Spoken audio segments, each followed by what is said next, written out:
अगर ये लोग जीत गए तो योगी आदित्यनाथ जी को 2 से 3 महीने के अंदर उत्तर प्रदेश के सीएम पद से हटा दिया जाएगा। और 140 करोड़ की जनता इस बार इन्हें 140 सीटों के लिए भी तरसा देगी। 4 जून को इंडिया गठबंधन की सरकार बनने जा रही है। आज यहाँ आए हुए सभी पत्रकार बंधुओं को और जितने दर्शक ये देख रहे हैं उन सबको मेरा नमस्कार, मेरा प्रणाम।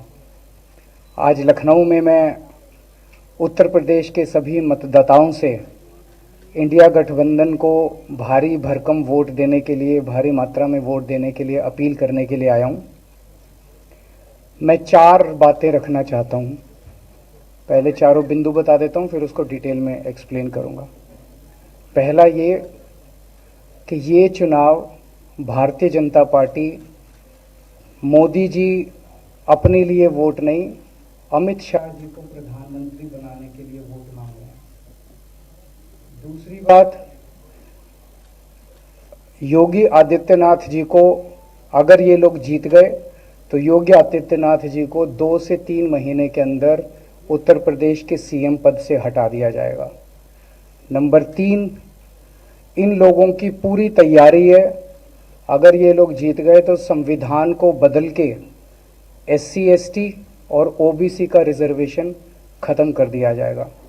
और नंबर 4, जो आंकड़े अब देश भर से आ रहे हैं वो ये दिखा रहे हैं कि 4 जून को इंडिया गठबंधन की सरकार बनने जा रही है और NDA को और BJP को बहुत कम सीटें मिलने जा रही हैं।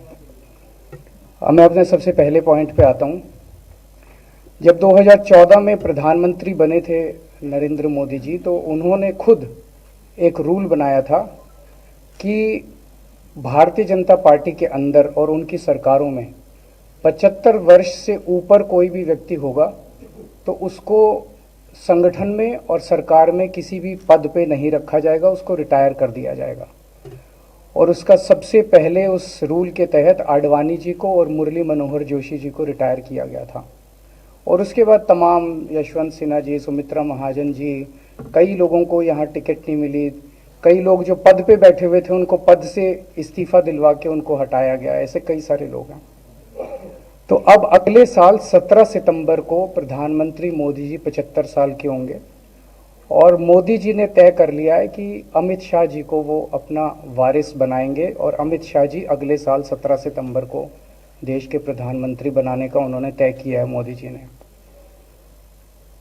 इसके ऊपर मोदी जी पिछले 1-2 साल से लगे भी हुए हैं, क्योंकि भारतीय जनता पार्टी के अंदर अमित शाह जी के सामने जो जो बाधाएं पैदा कर सकता था नेता, एक एक करके उन सब नेताओं को साइड कर दिया गया, उनका पत्ता साफ कर दिया गया।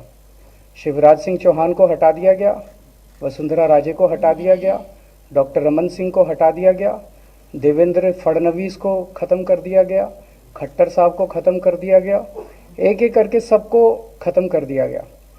एक ही शख्स बचे हैं जो अमित शाह जी के रास्ते का कांटा बन सकते हैं। हेलो, आवाज आ रही है? एक ही शख्स हैं जो कि उनके रास्ते का कांटा बन सकते हैं, वो है योगी आदित्यनाथ जी। अब योगी आदित्यनाथ जी को इन्होंने हटाने का पूरा मन बना लिया है और अगर इनकी सरकार बनी तो 2 महीने के अंदर योगी जी को भी उत्तर प्रदेश के सीएम से हटा दिया जाएगा। मैंने दिल्ली में 3-4 दिन पहले ये प्रेस कॉन्फ्रेंस की थी और ये दोनों मुद्दे उठाए थे। जैसे मैंने मुद्दे उठाए थे तो अमित शाह जी ने और उनके कई नेताओं ने अपनी भावना प्रकट की कि नहीं, मोदी जी को 75 साल में इस्तीफा नहीं देना चाहिए, मोदी जी को 75 साल पूरा कार्यकाल पूरा करेंगे। उन सब की भावनाओं की मैं कद्र करता हूं, क्योंकि अपने नेता के लिए जब भी ऐसी बात होती है तो सब लोग सामने आके बात करते हैं। लेकिन बड़ी बात यह है कि मोदी जी ने ऐसा नहीं कहा कि मैं 75 साल पे इस्तीफा नहीं दूंगा, मैं रिटायर नहीं होऊंगा। उनका अपना बनाया हुआ रूल है और मुझे पूरी उम्मीद है कि मोदी जी का अपना बनाया हुआ रूल है और मोदी जी अपने रूल को फॉलो करेंगे। नहीं तो लोग कहेंगे कि मोदी जी ने ये रूल आडवाणी जी को हटाने के लिए बनाया था, जब अपनी बारी आई तो नहीं। तो मोदी जी इस रूल का फॉलो करेंगे, ये पूरा यकीन है देश के लोगों को कि उन्होंने खुद रूल बनाया तो खुद फॉलो करेंगे। दूसरी बड़ी बात जो हुई कि जब मैंने कहा कि योगी आदित्यनाथ जी को 2 महीने में हटा दिया जाएगा, इस पे अभी तक भाजपा के किसी नेता की टिप्पणी नहीं आई है। 4 दिन हो गए, इसका मतलब ये तो कंफर्म करता है कि उन्होंने पूरी प्लानिंग कर ली है और उनके पक्ष में कोई बोलने के लिए तैयार नहीं है योगी आदित्यनाथ जी के। तो उनका हटना अब लगभग तय है कि योगी आदित्यनाथ जी को उत्तर प्रदेश के सीएम पद से हटाया जाएगा।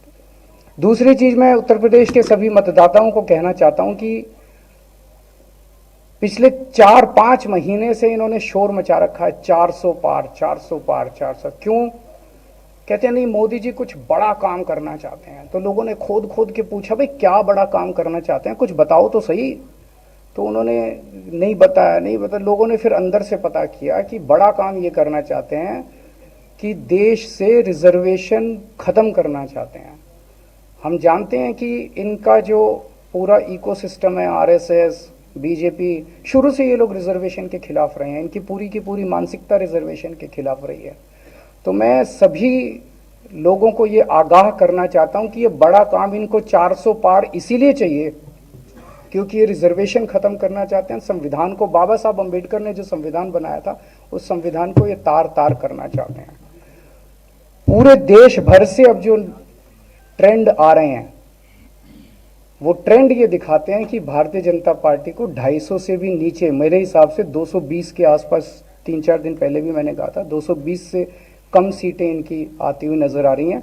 आप हिसाब लगा लीजिए। मैं हरियाणा होके आ रहा हूँ कल परसों, हरियाणा में इनकी बहुत कम हो रही हैं, दिल्ली में इनकी बहुत कम हो रही हैं, पंजाब में मुझे नहीं लगता इनकी कोई सीट आ रही है, कर्नाटक में इनकी काफ़ी कम हो रही हैं, महाराष्ट्र में इनकी बहुत कम हो रही हैं, बंगाल में इनकी कम हो रही हैं, यूपी में इनकी कम हो रही हैं, बिहार में इनकी कम हो रही हैं, झारखंड में इनकी कम हो रही हैं, राजस्थान। जो पूरे देश के अंदर एक नेगेटिविटी इन लोगों ने फैलाई है, उसको हम लोग ठीक करेंगे।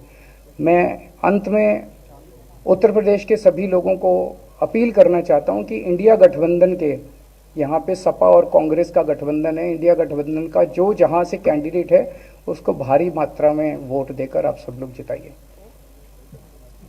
अब मैं निवेदन करूंगा समाजवादी पार्टी के राष्ट्रीय अध्यक्ष माननीय अखिलेश यादव जी से कि वो अपनी बात करें। आदरणीय अरविंद केजरीवाल जी का मैं धन्यवाद देता हूं।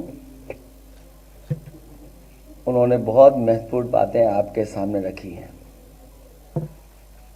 जो देश का माहौल है और 4 चरणों में भारतीय जनता पार्टी चारों खाने चित्त हो चुकी है और उनके आंसुओं की नदी उफान में है। भारतीय जनता पार्टी जो 400 पार का नारा दे रहे थे, अब समझ में आया है 4 चरणों के बाद,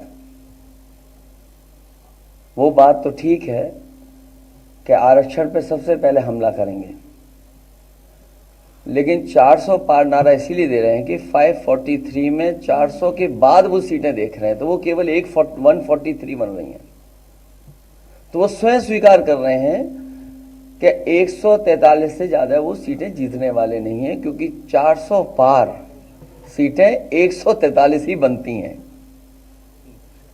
और 140 करोड़ की जनता इस बार इन्हें 140 सीटों के लिए भी तरसा देगी।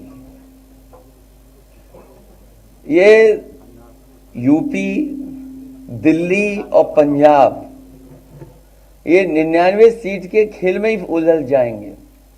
यहां कुछ इन्हें हासिल होने वाला नहीं है। रोटी कपड़ा और मकान की तो लड़ाई हम लोग लड़ेंगे, लेकिन रोटी कपड़ा और मकान से पहले हमें संविधान बचाना है। संविधान बचेगा तो लोकतंत्र बचेगा और बाबा साहब भीमराव अम्बेडकर जी का दिया हुआ संविधान ये हमें अधिकार, हमें न्याय दिलाता है। भारतीय जनता पार्टी की इस साजिश को आम लोग समझ गए हैं और इस बार सबसे बड़ी हार भारतीय जनता पार्टी की होने वाली है। अभी तक तो हम ये कहते थे कि ब्रह्मांड का सबसे बड़ा झूठ बोल रही है। अब लग ये रहा है हारने के बाद ये ब्रह्मांड का झूठ का विद्यालय खोलेंगे, यूनिवर्सिटी खोलेंगे और वाइस चांसलर और डीन पहले से ही रिटायर होकर के वहां अपने आप नियुक्त हो जाएंगे। इसलिए देश को बचाने के लिए आदरणीय अरविंद केजरीवाल जी आए हैं, हम लोगों का सहयोग और मदद करने के लिए आए हैं। मैं इनका धन्यवाद देता हूं। और आप पार्टी, इंडिया गठबंधन, समाजवादी पार्टी, हम सब मिलकर के भारतीय जनता पार्टी को हटाने जा रहे हैं।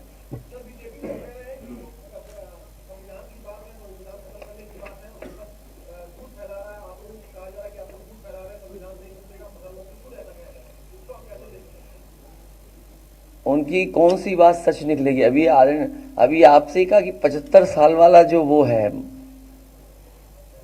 रूल नियम, उसको तो फॉलो किया जाएगा ना, इसी से पता लग जाएगा। एक मिनट, अगर आप इनका इतिहास उठा के देखें पिछले 75 साल का, जनसंघ का, आरएसएस का, थ्रू आउट ये लोग रिजर्वेशन के खिलाफ रहे हैं। तो अब 400 सीटें लाके ये संविधान बदल के उस रिजर्वेशन को खत्म करना चाहते हैं। अरविंद जी, स्वाति मालीवाल के मामले में अभी तक आप कुछ बोले नहीं है। आपके ओर से आपके साथ में स्वाति मालीवाल के मामले में अभी तक, अरे उससे ज्यादा जरूरी और चीजें भी हैं, कागज हम निकाल लिए। अरविंद जी, आज आपके साथ भी वो है, आज आपके साथ में भी आए आपके, भाजपाई किसी के सगे नहीं है। क्या बोलेंगे स्वाति मालीवाल के मामले में, क्या बोलेंगे आप? ये है कि भाजपाई किसी के सगे नहीं है और जो ओएनजी साथ में, और भाजपाई झूठे मुकदमे लगाने वाला गैंग है। जो केजरीवाल जी आपके साथ घूम रहे हैं, उनके लिए क्या कहेंगे? जो ओएनजी हाँ, आपके बोलो। साथ में घूम रहे लगातार, आप बोल रहे हैं, बता।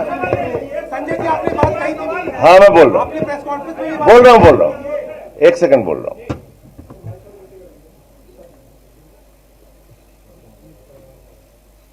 सब लोग, पूरा देश हतप्रभ है, दुखी है, आज तक पीड़ित है। मणिपुर के अंदर एक कारगिल योद्धा की पत्नी को निवस्त करके घुमाया गया, सैकड़ों महिलाओं के साथ दरिंदगी हुई, भारत के प्रधानमंत्री खामोश रहते हैं। हजारों महिलाओं के साथ प्रज्वल रवन्ना ने बलात्कार किया, दरिंदगी की, मां की उम्र की महिलाओं के साथ। प्रधानमंत्री कहते हैं ये भारत को मजबूती देगा, इसी को वोट देना। ये भारत का भविष्य है प्रज्वल रवन्ना, उसको भगा दिया जाता है बीजेपी के द्वारा। पहलवान बेटियां जब जंतर मंतर पे लड़ रही थीं न्याय मांगने के लिए, तो यही स्वाति मालीवाल जो महिला आयोग की अध्यक्ष थीं, रात में उनके समर्थन में गई थी, पुलिस के लोगों ने घसीट के मारा था। हमने देखा यहीं उत्तर प्रदेश के अंदर कुलदीप सेंगर के मामले में, हाथरस के मामले में, देश के प्रधानमंत्री खामोश रहते हैं, एक शब्द नहीं बोलते। आम आदमी पार्टी हमारा परिवार है, पार्टी ने अपना रुख साफ कर दिया है और मैं चाहता हूं जितने विषय मैंने आपके सामने रखे हैं, देश के प्रधानमंत्री और भारतीय जनता पार्टी को जवाब देना चाहिए। स्वाति मालीवाल के मामले में जवाब देना, जब वो पहलवान बेटियों के लिए जंतर मंतर पे न्याय मांगने गई थी स्वाति मालीवाल जी, उस समय घसीट के मरवाया पुलिस वालों से। तो इसलिए इस पे राजनीतिक खेल ना खेलें, मैं सिर्फ इतना कहना चाहता हूं। धन्यवाद।